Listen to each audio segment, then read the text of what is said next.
It's been 61 years since that fateful date when the port town of Dhanushkodi changed, and now remnants stand as witnesses to all that happened on 24th December of 1964.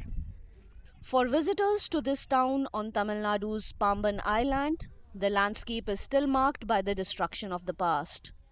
At 12:30 a.m. on December 24th, monstrous sea waves struck Dhanushkodi, destroying homes, government buildings, and everything else in their path. Many lives were lost, and a passenger train was overturned, killing everyone on board. என்ன நடக்குமோ என்று ஒவ்வொருத்தரும் நாங்கள் நினைத்துக் கொண்டிருக்கிறோம். அப்போ இந்த மாதிரி வசதிகள் எல்லாம் கிடையாது. அப்படி இருந்தும் கூட அன்றைக்கு பசியும் பட்டினியுமாக தான் 2-3 நாட்கள் இருக்க வேண்டியதாக இருந்தது. நாங்கள்லாம் சிறு வயதிலே அந்த புயலை நாங்கள் கண்ணால் பார்க்கக்கூடிய ஒரு வாய்ப்பு ஏற்பட்டது. அப்படிப்பட்ட புயல் பாதிக்கப்பட்ட ஒரு பிறகு அந்த மக்களுடைய ஓலங்களையும் எங்கள் காதுகளால் கேட்கப்பட்டது. அப்படிப்பட்ட அந்த தனுஷ்கோடி என்பது இன்றும் எங்கள் அழிந்த பிறகு இன்றும் எங்கள் மனதிலே நின்று கொண்டிருக்கின்றது. மேற்கொண்டும் இந்த வசதிகளை செய்து கொடுத்து அடிப்படையான வசதிகளெல்லாம் செய்து கொடுத்து அந்த தனுஷ்கோடியை மேம்படுத்த வேண்டும் என்று கேட்டுக்கொள்கிறோம்.